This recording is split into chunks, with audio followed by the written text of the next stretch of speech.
Hi, welcome if you're new around here.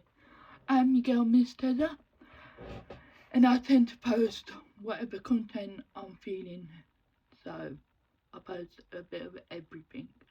And today is a tech video, so today we are diving deep into comparison between two cameras that hold a special place in my heart, the Sony zv1 and a Fujifilm 16MP. This camera, the Fuji, was a camera that I won back in 2000 I think it's 13 in college in a photography competition. I know, I came first place, and believe it or not, a surprising victory for me as a web student at the time, because photography students entered, but a web media student won it. So that is beyond crazy, and I will show you a picture that I've taken that'll maybe win if I remember to include it. So join me as we explore the evaluations of photography and technology and sentimental value attached to these two cameras. So that is today's video. I know you can't do a proper comparison because this one is so outdated, but I wanted to anyway, so that's why I'm doing it. So without further ado, let's get crack-a-lack-a-lacking, shall we? So let's start off by getting acquired by our contenders of the show. So the Sony said, if I'm looking that way, it's just because I'm reading notes that I've taken on my phone. So the Sony is a compact powerhouse known for its vlogging and friendly features, such as the flip-out screen and cutting-edge autofocus system. On the other hand, the Fujifilm is a classic gem from the past that holds nostalgic memories of a college comp and the beginnings of my photography journey, which it has. So the technical specifications. Diving into the technical realm, we'll compare the key specifications between the Sony and the Fuji, from sensor to size, resolution, ISO range, and image processing capabilities. How do these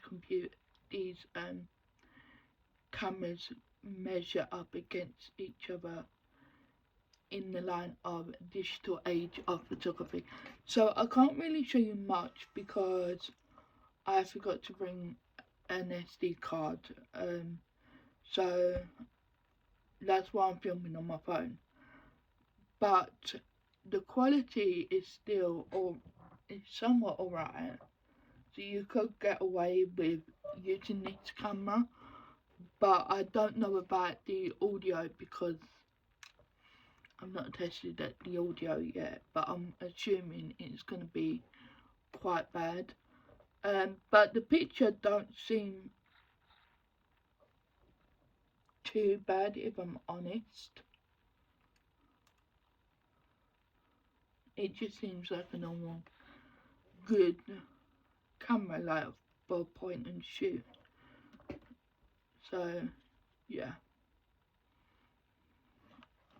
and obviously with the Sony, because it is updated and it's virtually new, this is an incredible camera, so the quality is epic and amazing, and this year I plan to get into more photography, back into photography, and this is my go-to camera for, because I use this for vlogging, I use this for mainly everything.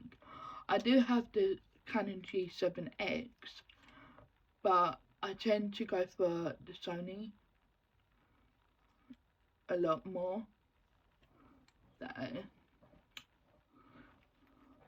So moving on to the user we just did the use.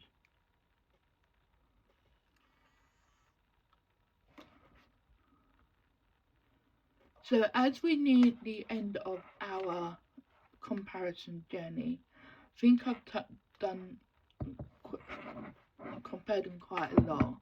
So this camera is a bit chunkier, and it's got a bracket on at the moment, as you can see.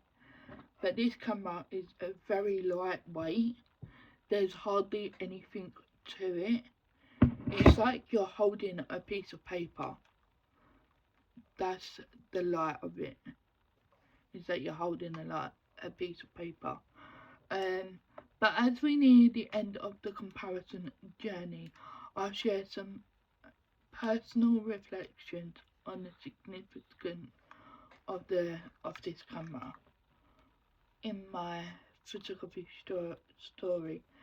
Which camera resonates more with my artistic vision and shooting style? So stay tuned as we uncover the sentimental and technical aspects that influence my presence between the two cameras.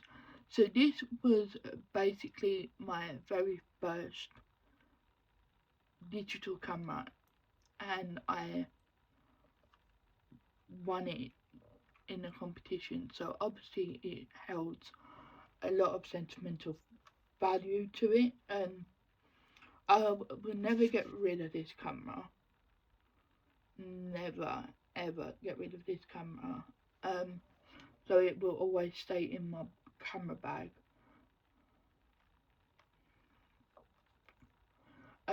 But it's made me start my photography business, my photography, because everyone says I've got an eye for photography, and if you guys want to see some of my photography, I will be starting an Instagram for my photography, so if I remember, I'll leave that link down below. But I think it's just Tether photography. So yeah, so I just wanted to show off like the two cameras. So this is my main camera of all time, and then obviously this is my very first camera. Just like, look at the sizing.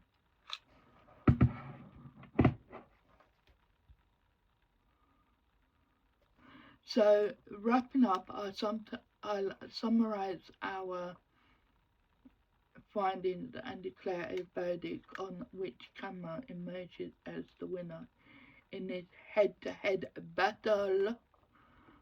Whether you're a photography enthusiastic or content creator or casual shooter, I'll offer insights and recommendations based on the performance, features and unique charm. So obviously we know what one is the winner, which is the Sony zv1.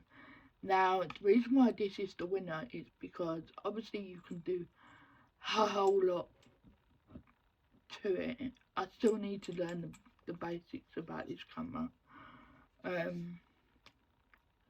because there's things on here that I still don't know. But yeah, so if you're starting out, I would recommend that on YouTube and or photography, I would definitely recommend this camera. This camera isn't too bad, but it is just so out of date, so old. So, yeah. So, there you have it, guys. Thank you for joining me on this in-depth comparison between the Sony zv1 and the Fujifilm 16 megapixels. If you found this video engaging and insightful, be sure to give us a like, a share, and subscribe for more content.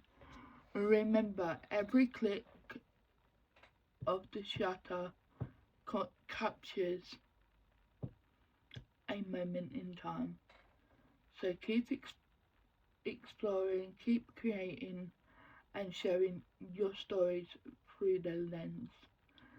So until next time, happy shooting, and I'll see you in the next video. So until then, bye guys, I love ya.